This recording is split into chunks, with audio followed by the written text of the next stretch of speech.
All right, so first things first, setup, right? Setup on the rings, ideally, right? We're going between the hip and the shoulder, right? Am I there? No, right? I would need to come up here. Would it work though? Would it work? Yes.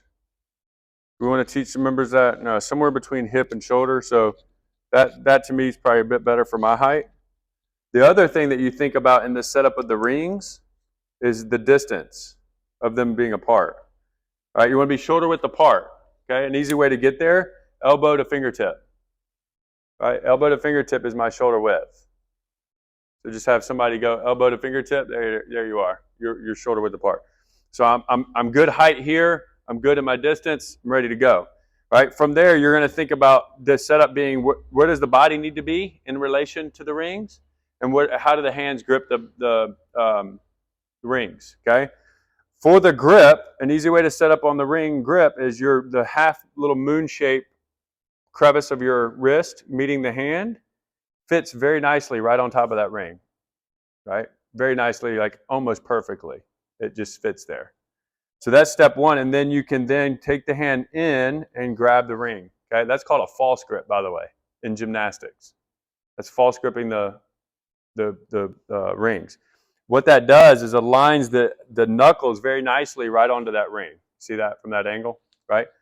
So that's my grip that I'm achieving onto the rings. From there, I want to start with my feet underneath the hips, or underneath the hips and underneath the rings. Okay, I'm not starting out here or back. Now, some people, you can get them to come out, especially if they're newer on the rings, and then get them to walk it down to where they're there. And I'm going to slip because I got socks on, right? But ideally, you want them to be right up under that bar, and that's going to create, I'm still slipping, that's going to create a 45-degree angle, roughly, okay? My knuckles are still on the bar. I'm still good in false grip. From there, I'm going to stack my shoulders, organize my core, knees and hips are fully extended. I'm set up, ready to go. My chest is big and broad. When I start the movement, I'm going to start by breaking at the elbow, keeping a big, broad chest, and I'm opening my chest to the ceiling as I come up. That keeps my shoulders externally rotated, not here. Here. Okay? Squeezing my glutes as I perform the movement. So full range would be thumb gets into the crease of the armpit or right out to the outside of that chest. You're coming back to full extension. Right? And that's the movement. To make it harder, walk it in. Make it easier, walk it out.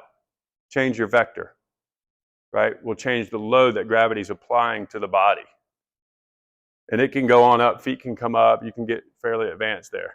But mechanically, it all stays the same. Right? Faults, you're going to see hips fall. Audible cue, hey, squeeze your butt.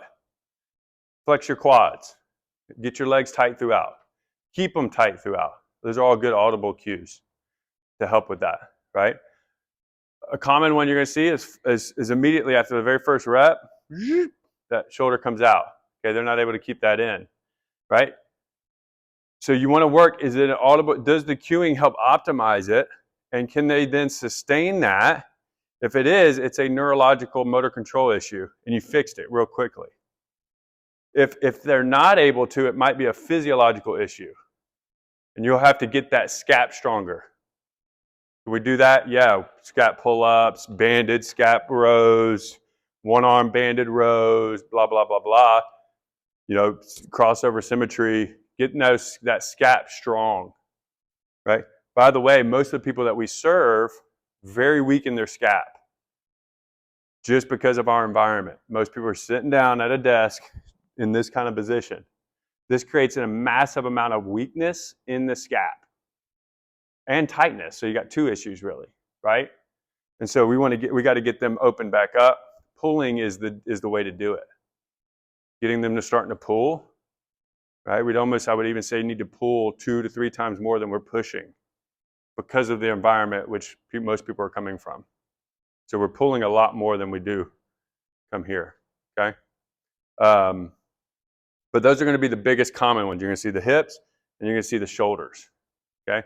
Another one you might see is like they lose it this way, the opposite direction. Because they're trying to get their hips up and get their stuff back up, and now they're in this overarched position, right? a good fix there, a good cue there. But again, it's the same one as you would fix. This position is squeezing, is having them squeeze and leading with their chest while keeping the squeeze, because they won't be able to go like that if they're staying tight in there, right? Another thing you'll find over many reps is that those hands starting to slip out. So just trying to help keep them knuckled up would be good. Chalk can help with people's grip. But teaching them to get that false grip really allows them to put their nervous system into that pulling pattern, right? So when we pull, there's erectors on the inside and outside of the nervous system. And when our hand is cocked in here, right, it's going to activate a lot of that pull nervous system, right, and engage into those lats. When we have our hands away, it's activating a lot of your push nervous system by pushing out, opening up the hands. It's involved in a lot of this, not this. So that false grip has neurological purpose for pulling. And that's why it's very valuable. Does that make sense? And it comes from here, that portion of the hand. And that's why when we get into pull-ups here in a second, having those knuckles fall is very common. Keeping those knuckles up on top of the bar is going to engage this musculature much more effectively because it's a nervous system issue. Does that make sense? Cool. Questions, thoughts on that? Ring row. Question I get all the time is, my toes need to be up or can I plant my feet down? Yeah, and you can it's heels in the ground, feet are neutral. So not like this. Correct. Yeah, just heels. Yeah, heels in the ground. Ideally, feet neutral. Okay. Now, is it wrong to point away? Absolutely not. Tighter is lighter. You guys can remember that tighter is lighter. Any body weight movement, the tighter you are, the lighter you're going to be. Right? And so if I were to perform a ring row, and I'm slipping is the reason I'm not doing this, so I'm just going to post here, but that foot is away. Now I'm in hollow and I'm strong, right? And now I can perform the best movement because I'm going to be lighter as I'm hollowed out throughout, right? Same thing in the pull-up. If I can stay in that hollow and stay strong and light, I'm going to be overall lighter. It may feel harder at first, but you're going to be stronger in that position. Is it wrong for the foot to be completely planted? In what scenario would the foot be fully planted? Like, why would that be a fault? Like, what would that communicate about the body? They're just they're looking for leverage to grip. Gotcha. Is the natural thing that's going on there. Yeah, and naturally, what do we do when we're walking, right? We're all foots on the ground. Yeah, it's not wrong, right or wrong. Would you have anything to add there?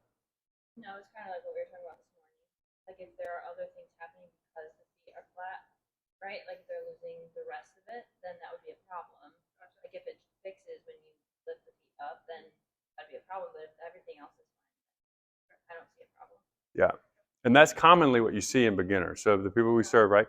They're going flat, and everything up top is loose. The only reason to go flat would be if they know how to keep everything from head to toe tight. That would be the only reason to go flat. That makes sense? Yeah. And what she's saying, as soon as they pull the toes up, what does it do? It activates everything anteriorly, right? Your anterior tib, your quad, boom, everything. Now they're starting to feel it and like, okay, I'm tight. And now I'm moving as one unit structurally, right? Yeah, so that little half moon shape, it just sits right on top, right underneath this rope. So it has to be directly underneath, not out to the side or anything. It's directly underneath. And then the hand simply turns inward to grip the bar or grip the ring, right? And you want to try to keep that as much as possible. Chalking will help, but that's what you want to get people to start learning is that grip versus just grabbing it. This will be a common thing. It's right here, right? Again, tighter is lighter. I'm nowhere near as tight here, and I can feel it in my shoulders, right? As soon as I come up here, man, I'm a lot tighter in my shoulders. I can feel it in my triceps, biceps, and my forearms. I can feel the tension. I'm tighter in that grip. No, TRX is TRX. Sorry, don't show that to TRX. Yeah. Something else you'll see with the TRX or with these, people will like Yeah. momentum and they go past. Yeah. So that would be a sign like we want them to stop said your Yeah, thumbs right at the crease of the hips. Yeah. Yeah, a sign of going past is what? Momentum. sure. Okay. Yeah. Yeah, they're just, yeah, you're using momentum. So, you know, it depends on the, I wouldn't say necessarily as a major issue, but it depends on the context. Like if in there in an AMRAP and they're just getting some reps, you know, they're kind of flowing through some reps and they're at that training age where they can do that, and a little bit of that's happening, okay, right? Or if they're doing something for time, right? Okay. But if it's okay, we're focusing on motor control and we're trying to build muscular endurance, no, right? So always think about what's the individual doing, what's the context, who is the, you know, what do they need to be developing? That will dictate how you look at it as a coach, biomechanically, right? So, yeah, bend over row. Anybody want to do setup and teach bend over row? Anybody? Come on. Oh, we're Go teaching? go from setup to points of performance. I'll be your demo. Just tell me setup, points of performance. Oh, we're not doing bent over row on the bench. We're doing bent over row here. Mhm. Okay. Got it. Bend over barbell row. So I want you to place your ankles right underneath your hips. Mhm. Good. You're gonna do a slight bend in the knee. Good. Shoulders back and down. Up, back and down. Good. Tuck your shoulder blades into your back pockets. Nice. You're gonna bend at the hips to send the hips back until the barbell is right underneath your knees. Good. Keep that integrity in the back. Nice. You're going to squeeze the barbell. Wait. Stay at the bottom for me in that hinge position. Good. So you're going to stay here, and then you're going to row from this position. So I want you to squeeze the barbell. Mhm. Good. You're going to bring the barbell up to your chest by squeezing the shoulder blades together. Okay. Okay. Bring it back down. So a way that we can optimize this is I want you to bring the barbell into your belly button. Good. Focus on squeezing the shoulder blades. Good. Lower back down. Nice and controlled. Good job. Give me a couple of reps here. Good job. Good spinal alignment. Keeping your back nice and strong. Keep those shoulder blades back and down. Strong hinge. Good. Come back to standing. Where did you feel that? My back, In your back? Where in your back? mid back, Your mid back? Did you feel it in your shoulders, your scaps at all? Your upper back? not really. No? Not a lot of weight. Okay, that's true. All right. Do you Good. have any questions for me? No, Okay. it's good. Cool. Feedback. Yeah. Anything else? Good setup. Roast me. Roast. me. Roast Taylor. Roast me. Yeah. Again, out of context, we're not going to be like most of what you guys are going to be doing in coaching is one-to-one, right? So a lot of these role plays are kind of unrealistic because you're not going to be teaching a group much. Maybe Taylor, you are because of HOC that, you know, but it's good to be able to coach in a group and be able to break down a movement, set up points, performance, teach it in a group because you do that, you're just going to be able to transition easily into one-on-one, right? So let me just say that on the front. Oftentimes, it's really good to kind of explain the whole entirety of the movement and then get them to perform reps. Like explain it all the way. I was trying to work and explain in the combination of those two, like separated. I think we mentioned that I think Matt last week or last couple weeks ago when we were with Max too. So just kind of remember that, like, hey, this is what I want you to do. When you perform it, here's what we're looking for. Are you ready? All right, let's go ahead and perform that. Okay, good. Now you then break it apart. I would even do that one to one, right? Hey, here's what we're seeing. Here's how I want to see it, right? Points, performance, setup. Okay, let me go ahead and see you do it. Let me watch a few reps. Then you're back in and kind of fixing and optimizing that pattern, right? Did she see everything? Was it fully optimized? The way I was performing that movement. You have stronger hinge. You have been bent over a little bit more. I wouldn't say that. That's not what I noticed. I felt pretty strong in my hinge. Huh? Yeah. I started right the very first rep. The remaining of the reps, I put in a fault there at the very end. Shoulders came in forward a little bit. Maybe slightly. That's still not it. It was it's what I see happen in here when I watch people row. Sure.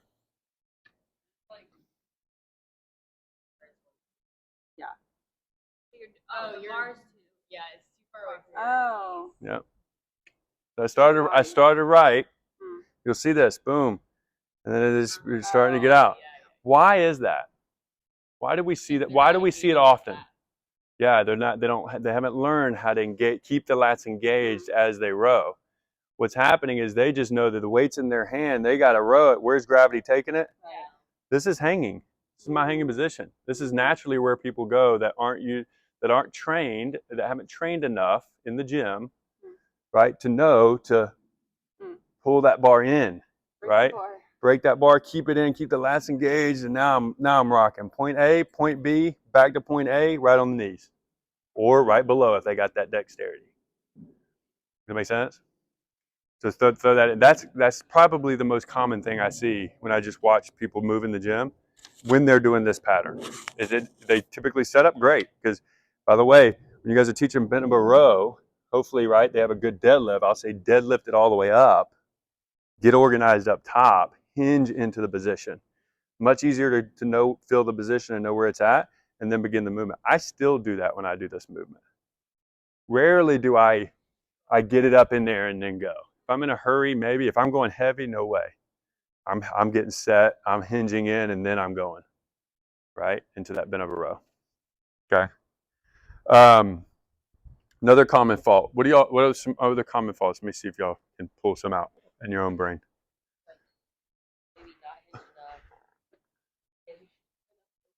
Okay. Yeah, like you mean like this kind of?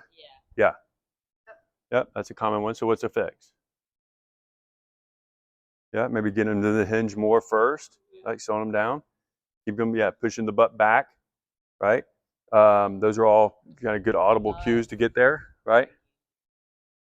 Not engaging the glutes, maybe, making sure they're screwed in, slightly screwed into the ground. Yep. Yep. Yep. Yep. Yeah, they're kind of, you're doing this number, right? Right. Yeah, there is a form of a row called a Pendlay row. Greg Pendlay popularized it, but it's essentially it's a leg drive with a row. So it has that same, but that's not what we're seeing when people are programmed, bent over row, and they're using it's different. This is different, right, than a Pendlay row. Pendlay rows, I'm really using the legs, but my back is still pretty there. I'm not using the back to create the momentum. I'm using the legs to create the momentum. But you Does that make still sense? want your shoulders to stay higher than your hips, right? You do. Yeah. Grounding of the thoracic is something. Yeah. You'll see bent over row using momentum generated by the back. Pendlay row generated by the legs. That's the difference. Pendlay. Yeah, Greg Pendlay. He's an Olympic lifting coach. Is that the only row that you're touching the ground? Yeah. Any other row you're not? You're not touching the ground. Yep. You're in the hanging position. Yep. Yep. Okay. What's our time look like? I got a very hard stop at like probably 2:58. Okay. Another thing you'll see is like this. Yes. All right. So yeah, losing the back. Now that's the common one I see. I don't necessarily even see it in the back as common like this necessarily, as you see this happening. Right. Right. That's it's not here. It's happening there over time, over rep and rep. It's like, okay, I'm good, and it's like, and then all of a sudden they're in that compromised anterior position, right?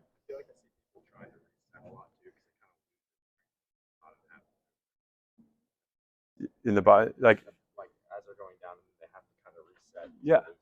Yeah, and that is actually that. As a coach, I like to see that. Yeah, because it's just so hard. Right. You shouldn't, and I feel like people just go heavy. Yeah. And then that's why they're like resetting. Yeah. Their back's going out. Yeah. You'll find one of the best ways to optimize movement is lighten it up. It's like what? For people to do that. Sure. Yeah, but as a coach, like you can get in there and say, hey, this will bring more value to you. Let's keep this in tight, right? Mechanics first, then and only then increase intensity. Mechanics first, and only then increase intensity. The key word in that phrase is only then. right? It's like mechanics got to stay in, right? They want to go heavier and they got the ability, Pendlay row 'em. Program a Pendlay row. Don't program a bent over row, right? If they're trying to go 185. Yeah, Pendlay, it's the same exact thing, except for the bar is going to be a little bit lower, right? To where there is now a bit more knee dominance happening, right? Bent over rows here, Pendlay row here. It's the only difference. It's a 2-inch difference. Okay, and then when I go to perform the row, I generate with my legs. Boom. I finish there. Back out. I'm showing you super slow. It's a generate here, and then I finish, and I'm back out. Reset. And the barbell usually with weights on it will touch the ground. Yes. Yeah.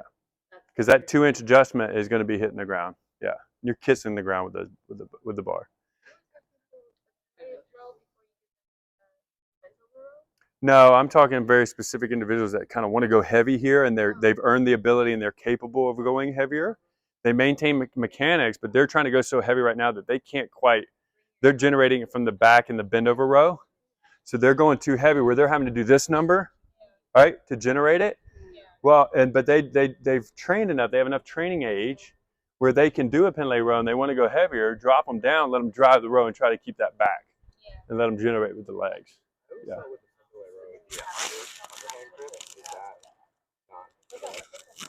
Not necessarily, not technically with a Pendlay row. Okay, Pendlay row is an Olympic lifter, right? Think about that, and all Olympic lifts are overhand. Really? Yeah, yeah. No, under. It's all over, right? Performed with a hook grip. Now, can you do a variation, a supinated row? Sure. Yeah, and you're just going to get more involvement in the biceps, predominantly with that. Would there be ever be a point where you recommend like programming that instead of an overhead grip? Or is it Absolutely. But yeah, because in the pull pattern, and I'll just share this and we'll move on to the pull up. The only with the pull pattern, and it's why is this? I don't have the science. I don't even know if we have it there yet to really fully understand. We have some. I think there's probably guys smarter than me that could probably give you a better answer. But with the pull pattern, we've noticed that with a mixture of grip allows the pattern to perform most efficiently. That's different than push and any other pattern. And only, as you guys are learning OPEX, right, some people don't need constant variance. Only intermediate level folk, right, that are on their way to advanced need constant variance. But with the pull pattern, regardless of their training age, right, having a mixed grip allows the pattern itself to develop most effectively, right? And that's all the way from beginner to elite.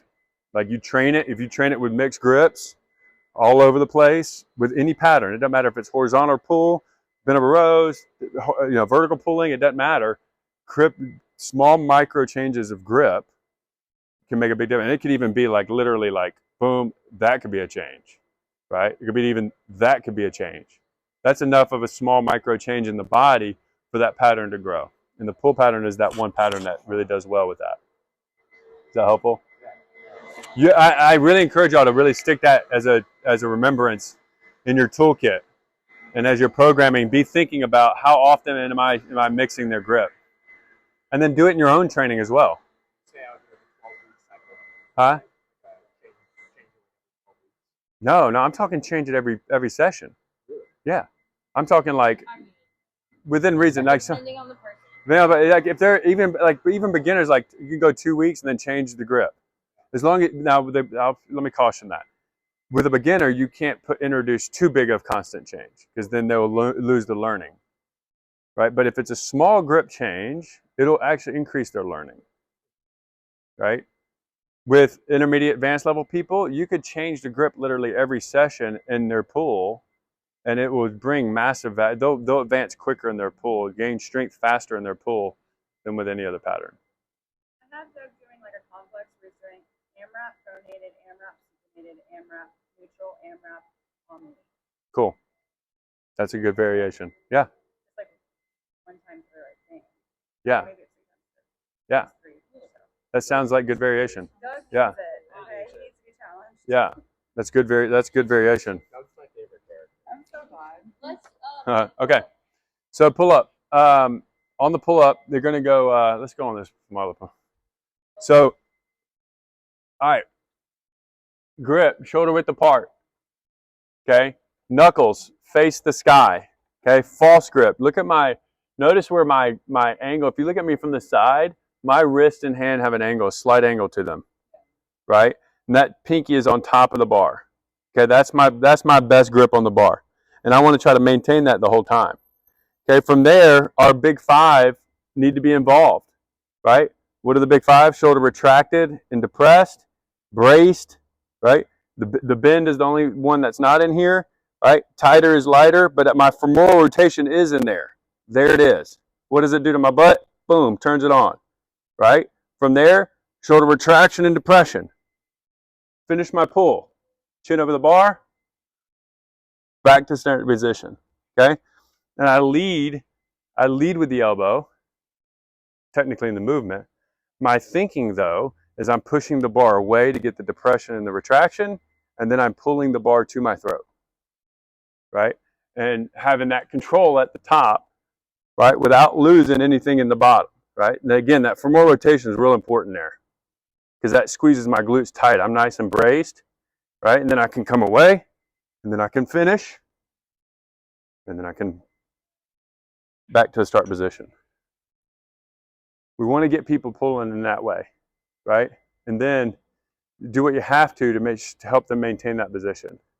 You can, even in the bands, you can still get externally rotated, but that will turn on the glutes and all the muscles in and around the hip. And then that bracing is happening. That rib cage is tucked down, right? And then I'm ready to go. Shoulder depression, pushing away onto the bar, and then finishing, right?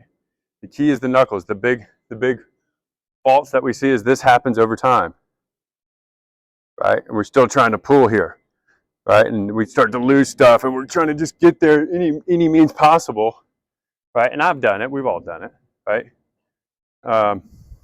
I still get to a point where I'm like, I'm still not quite hollow, but I want to get that extra rep, right? And okay, right? But I also have woken up the next day and gone, that wasn't good. I felt it. I felt what happens when you get out of mechanics, right? If I did all my pull-up training and I really was disciplined, I would not feel my shoulders the next day because I was doing it well with good mechanics. Is it only a rep if chin goes over the bar? Yeah.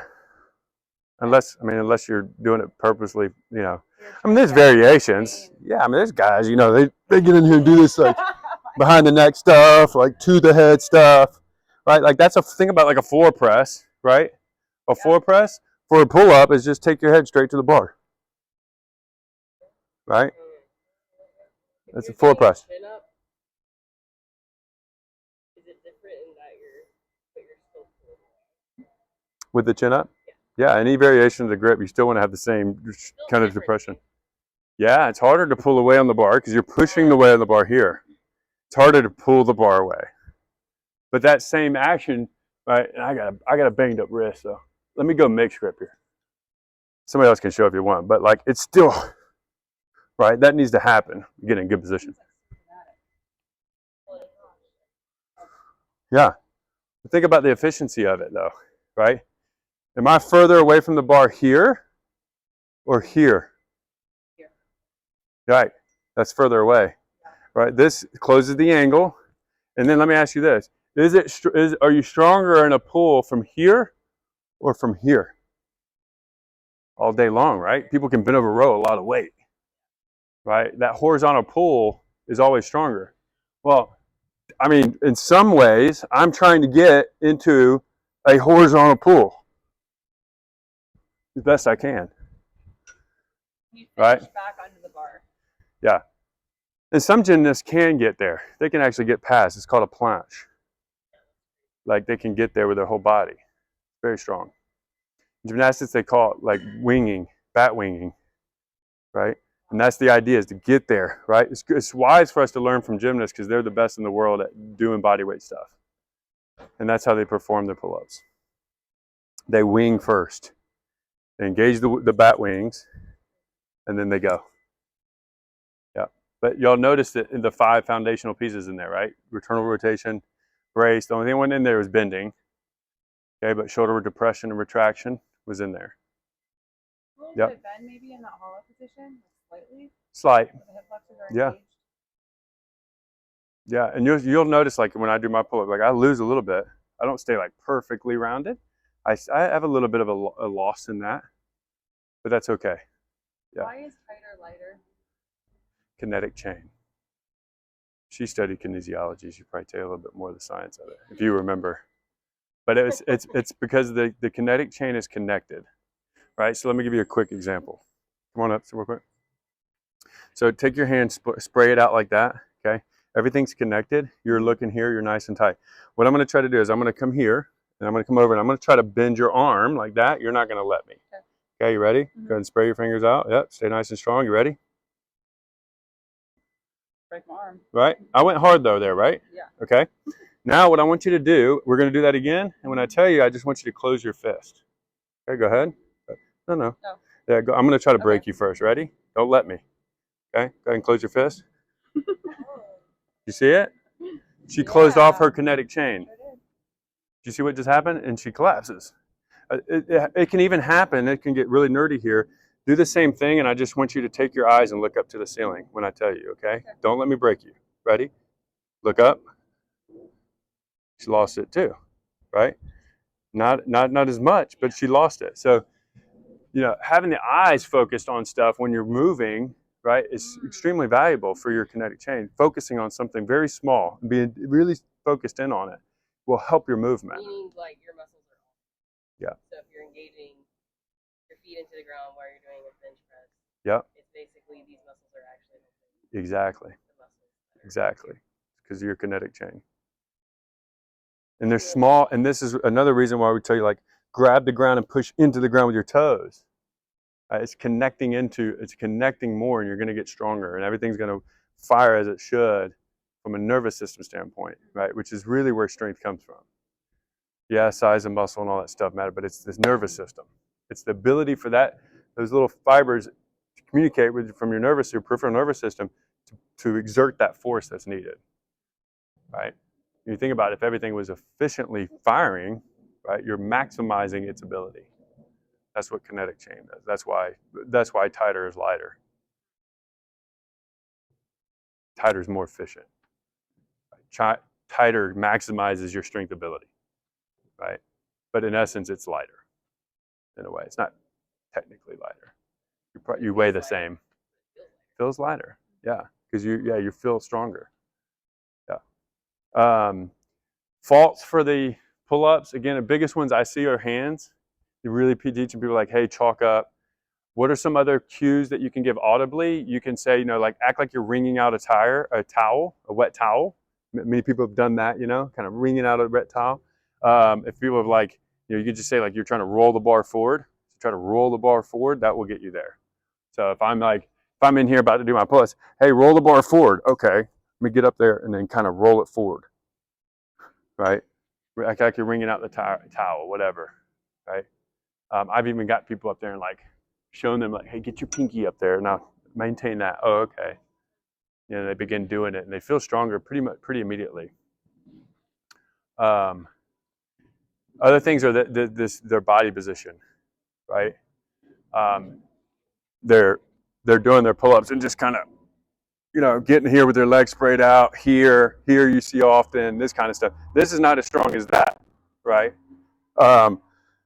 Other ones, they're pulling up straight into the bar. Right? Looks good. Right? But it's not optimized. Right? And that's where you get in the cue, hey, push away on the bar first. Retract those shoulders and get there first. And then go.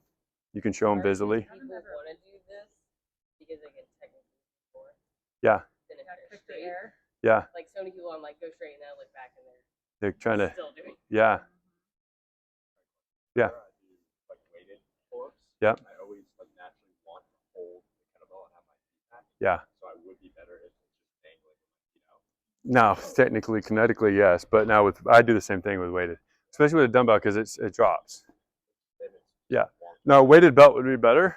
But even then, weighted belt, you can get there, but it does have some impediment. Like it messes with your thighs, especially how much you still kind of get rotated. I like with the weighted stuff, what I think about when I'm doing weighted is I think about driving my pelvic into the weights. So the weights are here in my hips.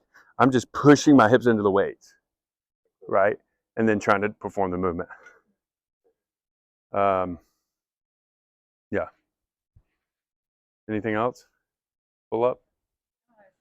Now, I would just say Can like, we try it? I want to see if I recall. yeah, we can try. I can remember. I have one. You know, and then from a program design perspective, right? This is one of the movements of like kind of like snatch. You teach it from the top. Well, first, first master the squat, master deadlift, right? Because that's two aspects: overhead squat and deadlift for the snatch. But then when you're learning the actual first, second, third pulls, instead of learning it down here, you learn it from up here and go. That same idea or method could be done here on the pull-up. It's like you learn it from up top.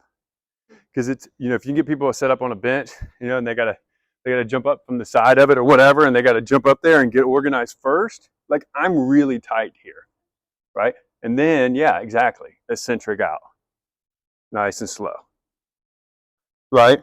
And then try to quickly get back up, and but that will develop their strength probably faster than anything. Okay. Last thing I learned this from Dr. McGill, Stuart McGill. Y'all can look him up. He's a great guy to follow. Very old guy, physiologist. Is think about trying to train so this is for more intermediate advanced people. Sprinkle in some programming where they're doing speed pull-ups. Okay, so a speed pull-up, and you're going to lose a little bit of mechanics, but it's okay. But I'm thinking about like this is a sprint, right? So when I go to hang, boom, I hang and I sprint. Boom. I'm trying to go as fast as I humanly can. And reset after every rep. Every rep, and then you're down. You could do 1 to 2 because you're getting 100% of effort into every rep. Now, let's just say that I have 20 reps. 20 reps would give me value in my training session, right? And so I could break that 20 reps of volume up into, say, 4 sets of 5 reps. That'll give me 20. Or I could do 1 every minute on the minute for 20 minutes, but at 100% effort. By sets 3 and 4, I'm going to be performing my pull-ups with about a 70, 80, maybe 90% effort because I'm going to be fatigued and tired. I'm not going to be moving and contracting as fast as possible. Again, this is for intermediate advanced, but that is the contractile, the speed of that contractile contraction that matters, right? And so I'm really going for it, boom, as fast as I can, as if I'm sprinting, right? On the pull-up. And that can really, you'd be surprised at what that can do for the development of someone's pull-up strength. No, I'm just saying like, yeah, sprinkle that into programming and watch someone's pull-up ability grow really quickly. Because you've now, think about it, you've now gone 20 reps of volume, however much their body weight is, you could do tonnage, blah, blah, blah. But now you've accumulated for that individual 20 reps at 100% effort and contraction every rep versus someone that did the same 20 reps with a handful of those reps probably at submaximal effort because of fatigue, right? And think about the long-term value of that in terms of how that muscle will contract for you later on. And they have the research, but they've taken guys from like being able to, like power lifters suck at pull-ups. Big power, I'm talking about world-class power lifters. They suck at doing pull-ups because they're so big, so heavy. And they could do like 5 and they're done. They've taken this method, used it with power lifters that could only do 5, and now they're knocking out 20, 25, no problem. But they were just doing 1 at a time at a very fast, explosive contraction. 1 rep. And then Yeah. That's for how long? Yeah. Yeah. I mean, Stuart says, for 2 minutes, however much you need to be able to reset and go 100%. Right. Oh, he tried. Okay, good. That's cool. Yeah, I talked to Brady about this method.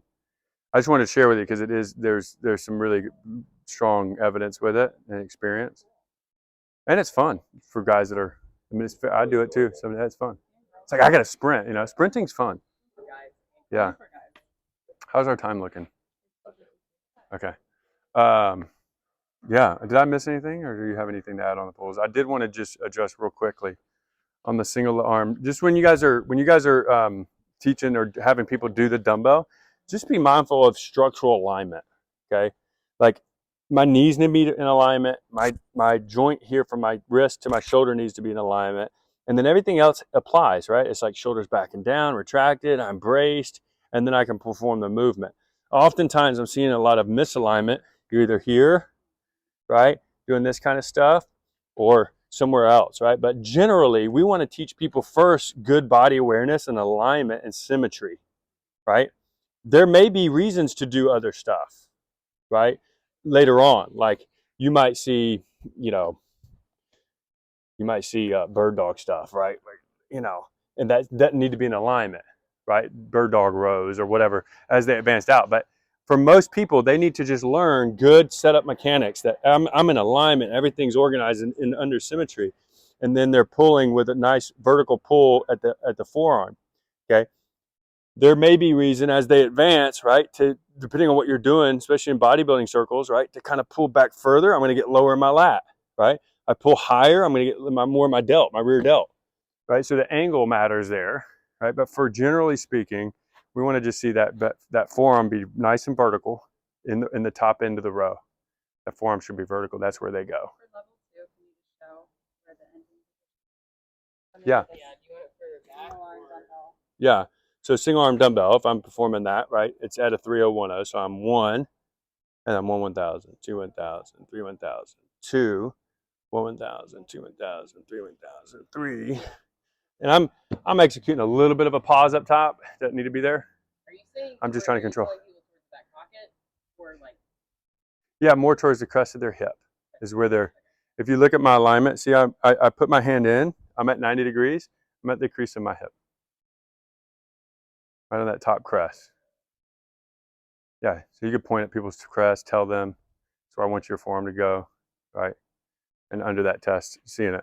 There can be a little bit of, Or like bicep. yeah, there can be a little bit of rotation, but not a lot, right? Like, especially for 8 reps, if you're really max, you might have a little bit of this. What we don't want to see is like really rotating it. Unless Right. that's the exercise. Right, and if, yeah, but I'm talking about the assessment. Oh, Yeah. And then not Under the letting shoulder assessment. pull is something that we see Yeah. a lot too. Yep. So we want to keep the shoulders like, Square. to the ground.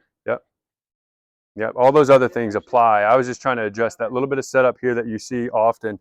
It's real easy to get into. Like, that's out of alignment. Again, kinetic chain. This is one where that Right. like I go and optimize, and we'll talk through that, and we'll get there, and then I'm like, okay, looks good. I walk away, and then I come back, and they're back in the Yeah, video that they totally. were when I started. Yeah, it's a very bad habit. Someone shorter putting up a couple plates for their. Absolutely, because really, ideally for me, I'm still not in alignment. I'm a half an inch short here, right? So that my hips now are dropped. I can lift up. I'm aware enough now. Like if I was doing this, that's what my toe would be doing to keep this square, because I'm a little too high. Or I'd go find a shorter bench. What's the difference between that with your knee down and like, what is this, 3-point? Yeah. Is there any like this is harder than that? Or it's just No. different? Depends on the person. Yeah, it does. But I also really like this, because this, you're getting everything that needs to be gauged in the hip with the major psoas, and all those are nice and engaged and stabilized, right? Whereas this one, this is disengaged now, right? Now you have other issues that actually could show up, right, over time.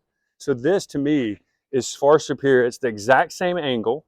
It's going to be the exact same difficulty, but now everything in that hip is on, fired, stabilized, working, and it's going to get strong because of it. To me, that's, Why do we test it that way? Because I hate this thing going. we can change it. I had somebody do it the other way. I say we change it. Yeah. But I was like, it seems like Yeah, I think we could change it. Let's refine. You're having to train like engaging your low back and your core. Yeah. It's a good in between. Yeah. Because if people complain about low back here, I'm like, all right, well, let's just stabilize with one Yep, arm. stabilize one arm. Yeah, I'm okay with changing the test to that 3-point stance. I think it's just far. I think it's, Way better. yeah. That'll show us other things I'm too. up for changing that. Yeah, because my views changed of that over the last like 2 years. And that's when I just a deep conversation with this PT guy, and like looking at the entry, like what's going on when you're firing and how that's going. wall that's going on there kind of opened my eyes. Like, okay, yeah, I can see how that's inferior to just being in a 3-point Is stance. your shoulder still stacked over your wrist on the planted arm? Yeah, I mean, you pretty much. I mean, it can be out a little bit, but it's okay. You know, it's more of like what's happening in here. If I were to cut my arms and legs off, what's happening in there is most important. Yeah.